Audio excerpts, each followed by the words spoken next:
ये नरेंद्र मोदी है, ये क्या कर रहा है? ये देश को बर्बाद कर रहा है। देश की जनता का पैसा बाहर देश में लुटा रहा है। इसका क्या फायदा? कुछ भी नहीं। इसको तो हटाना चाहिए। और अगर वो कर रहे हैं तो ये बिल्कुल अच्छा कर रहे हैं। अभी आप देखिए प्राइवेट सेक्टर में आने के बाद कितना देश सुधरेगा। सर देखो, और इसके जिम्मेदार खुद देश की जनता है। अगर वो प्राइवेट सेक्टर में जा रहा है ना, और वो तो अपनी कंडीशन के अनुसार जा रहा है। प्राइवेट सेक्टर में कोई आदमी गड्ढे में नहीं जाना चाहता सर, ये बात मानो।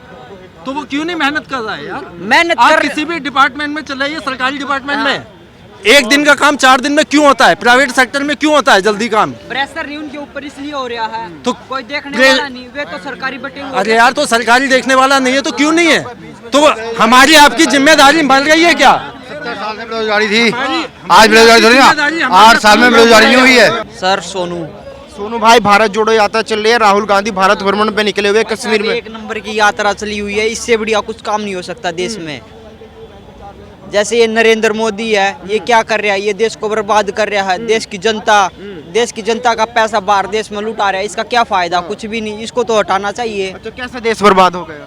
जैसे हमारे गवर्नमेंट सेक्टर है, इसको प्राइवेट कर रहा है। बाहर की कंपनी आ रही है, इससे लोगों का रोजगार छीना जा रहा है। बेरोजगारी हो रही है। आपने देखा नहीं लॉकडाउन में कितने लोग बेरोजगार हो गए थे, कितने लोगों की लाश गंगा में तराई गई थी। इसका कुछ परिणाम निकलता है। इसलिए राहुल गांधी एक लोकल आदमी है, छोटे आदमी से ले बड़े आदमी तक के बारे में सोचता है। मोदी ने कुछ नहीं किया 8 साल में। मोदी देश को बर्बाद कर रहा है। एक बार 2024 का इलेक्शन होने दो, जब दिखा देंगे क्या कर रहे हैं। मैं आप ये नहीं कह सकता है कि मैं तो ये राहुल को तो मैं नहीं मानता कि क्योंकि उन्हें पहली बात तो बोलने के गट्स नहीं है कि किस तरीके से अगर आप प्रधानमंत्री बोल रहे हैं, प्रधानमंत्री अगर आप बनेंगे तो आपको बोलने का सबसे पहले तरीका होना चाहिए। जिस प्रकार से किसी भी आदमी को मालिक बनने से पहले नौकर रखने का तरीका होना चाहिए। अरे कोई नहीं बनने वाला है। आप तो कह रहे हैं मोदी ने तो देश बर्बाद कर दिया, देश तो गड्ढे में चला गया। अच्छा सर, 70 साल में मोदी से पहले जो राज किया कांग्रेस ने, उसने क्या बिल्कुल परफेक्ट किया?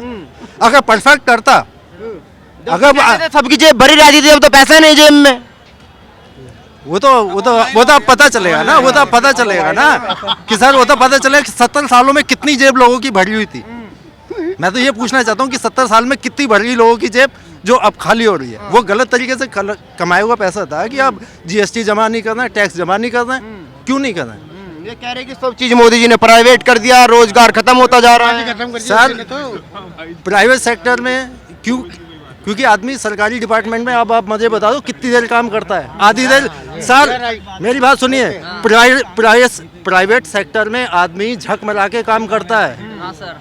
क्यों करता है सर? क्योंकि उसके बाद डंडा जाता है, ऊपर से दाब होती है। हाँ। और सरकारी सेक्टर में क्यों नहीं करता है? सर सरकारी सेक्टर क्यों नहीं सुधारते? सरकारी सेक्टर पर प्रेशर दो, उन पर दबाव दो। वाले हम और आप हैं सर, हम और आप ही हैं। हम ही लोग गलत करते हैं। सरकारी डिपार्टमेंट में बैठा हुआ एक आदमी अपनी ड्यूटी अगर कायदे से निभाए ना, तो मोदी जी क्या कोई भी गवर्नमेंट प्राइवेट सेक्टर नहीं करेगी।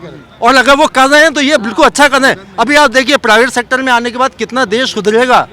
सर देखो, और इसके जिम्मेदार खुद देश की जनता है। अगर वो प्राइवेट सेक्टर में जा रहा है ना, और वो तो अपनी कंडीशन के अनुसार जा रहा है। प्राइवेट सेक्टर में कोई आदमी गड्ढे में नहीं जाना चाहता सर, ये बात मानो। तो वो क्यों नहीं मेहनत कर रहा है यार? मेहनत आप कर किसी भी डिपार्टमेंट में चले जाइए, सरकारी डिपार्टमेंट में एक दिन का काम 4 दिन में क्यों होता है? प्राइवेट सेक्टर में क्यों होता है जल्दी काम? प्रेशर नहीं उनके ऊपर इसलिए हो रहा है। तो कोई देखने वाला नहीं, वे तो सरकारी बटे हुए। अरे यार, तो सरकारी देखने वाला नहीं है तो क्यों नहीं है? तो हमारी आपकी जिम्मेदारी बन रही है क्या? 70 साल में बेरोजगारी थी, आज बेरोजगारी थोड़ी ना, 8 साल में बेरोजगारी नहीं हुई है। पिछले 70 साल में बेरोजगारी थी। मोदी के आने से देश गड्ढे में गया, क्या बात कर रहे हैं? और हम अभी आ रहे तो हम देश गड्ढे में चले जाए एकदम। ये बताओ, आज आपकी जेब में 10 रुपए हैं तो आपके 10 साल में क्या वो 10 रुपए रहेंगे?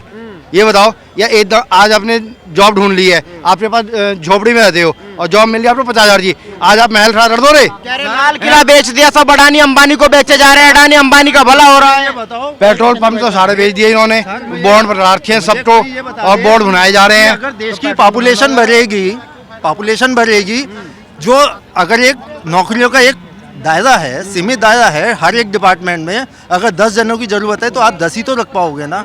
पॉपुलेशन तो दिन पे दिन बढ़ रही है ना, तो आप कैसे करोगे मैनेज? ये जो इतनी सर्दी में राहुल गांधी यात्रा पे निकले, टी शर्ट पहने हुए, आपने भी इतने कपड़े पहने हुए, मैंने पहने, मुझे तो सर्दी लग रही है, लेकिन राहुल गांधी कह रहे हैं कि तपस्वी है वो। सर सुनो अरे भाई साहब कितनी तपस्या करते हैं। सर आपको सीट पे बैठना है तो आप ये सारा खोल लो, नंगे भी घूम लो रे, क्योंकि सीट मिलनी चाहिए किसी भी तरह, पब्लिक से वोट मिलना चाहिए बस। तो आज जैसा मर्जी घूम लो। श्री राम की छवि बता रहे हैं, उनमें नजर आ रही है। अब सर अब जो मर्जी भी नजर आए क्या जो कह रहा है वो सबसे बड़ा बेवकूफ आदमी है। श्री राम के वो तो चरणों की धूल भी नहीं है, चरणों की धूल कह रहे, जो चरणों की धूल से भी, चरणों की धूल भी बहुत मायने रखती है। वो तो श्री राम का, उनके जो अनुयायी है ना, उनके चरणों की धूल की भी धूल नहीं है वो। इसकी बात हो रही है। जो राम को नहीं मानते थे, वो ऐसा क्या हो गया 2014 के बाद में वो राम को मानने लगे, जिन्होंने राम का शुरू से विरोध किया है, जो कहते थे राम एक काल्पनिक चरित्र है, वो आज राम को मान रहे हैं और अपने अंदर राम का स्वरूप दिखाने की कोशिश कर रहे हैं। मुझे नहीं लगता कि वो 2024 में प्रधानमंत्री मोदी के अगेंस्ट काबिलियत नहीं दिखाई देती आपको राहुल गांधी में। मुझे एक बात बताइए उनसे कहना कि राहुल गांधी के हिंदी अंदर में सही बोल के दिखा दें, सही शब्द, 4 शब्द बोल के दिखा दें वो ना, संस्कृत के सही शब्द बोल के दिखा दें सही उच्चारण के साथ, तो वो प्रधानमंत्री बनने लायक हैं। वो तो मोदी जी को चैलेंज करते हैं कि आए मोदी जी मुझसे डिबेट करके दिखाएं। अरे तो भाई साहब वो तो आपके चैनल पे ही आप ही को सही शब्द सही उच्चारण के साथ बोल के दिखा देना। अगर वो बोल के दिखा देते तो उन्हें प्रधानमंत्री बनने लायक है, जिसे बोलने की तरीका नहीं है तो सर क्या बोलेगा वो, प्रधानमंत्री क्या बनेगा। तो इसीलिए मुझे नहीं अच्छा लगता है कि अगर आप, सबसे पहली बात तो अगर राहुल गांधी को मोदी जी से कंपैरिजन किया जा रहा है तो ये अपने आप में एक हंसी वाली बात है कि किसी पढ़े लिखे व्यक्ति को एक अनपढ़ से अगर आप तुलना करें तो एक हंसी वाली बात है अपने में। और कोई महंगाई बेरोजगारी मुद्दा राहुल गांधी ने उठाया, मुद्दा रहेगा नहीं रहेगा? अरे सर आदमी, कोई भी आदमी, देश का कोई भी आदमी अगर ईमानदार, कोई भी आदमी, चाहे मैं हूँ आप हूँ, हर एक व्यक्ति, हर एक सेक्टर का व्यक्ति अगर मेहनत और ईमानदारी से काम करता है तो देश की बेरोजगारी खत्म होगी। जी मैं एक बात कहना चाहता हूँ, लोग बाग जीएसटी, नोटबंदी, रोजगारी, इधर उधर ध्यान भटकाने वाली बात कर रहे हैं। मुझे एक बात बताइए, 2014 से पहले देश विकसित था, 2014 के बाद में आने के बाद में प्रधानमंत्री मोदी जी के 8-9 साल बीतने के बाद देश गरीब हो गया। क्या मनरेगा जो लागू की थी मोदी जी ने करी थी या कांग्रेस ने करी थी? मुझे एक बात बता दीजिए। और रहा रोजगार का मुद्दा, पहले से ज़्यादा रोजगार है। पहले आदमी 5,000 रुपये कमाता था, आज 20,000 रुपये कमा रहा है। 10-10 हज़ार रुपये के जेब में मोबाइल है, उसी के पास बेरोजगारी है। आपको भी क्या लगता है, क्या 14 के बाद देश गड्ढे में गया है? नीचे तो गया ही है, वैसे तो नीचे गया है, गड्ढे में गया है। कैसे गया है? जैसे क्या नाम है, काम धंधे नहीं है। आप क्या करते हैं? हम तो सुनिए, आप क्या करते हैं? हम तो काम करते हैं हम भी। तो फिर आप कैसे कह रहे हैं कि काम धंधा नहीं है? पहले से कम ही हुआ है ना। क्या करते हैं बताइए? हमारा तो मिठाई पे जो वर्क का काम है वो मिठाई का, मिठाई वालों को देने का, चांदी के वर्क का। तो कम बिकने लगा अब कम बिक रहा है। मार्केट में पहले सेल ज्यादा थी, अब सेल कम है।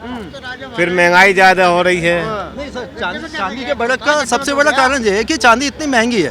चांदी और सोना तो और सर वो देखिए टाइम टू टाइम कम होगा, बिक्री कम हो गई उनकी चाचा।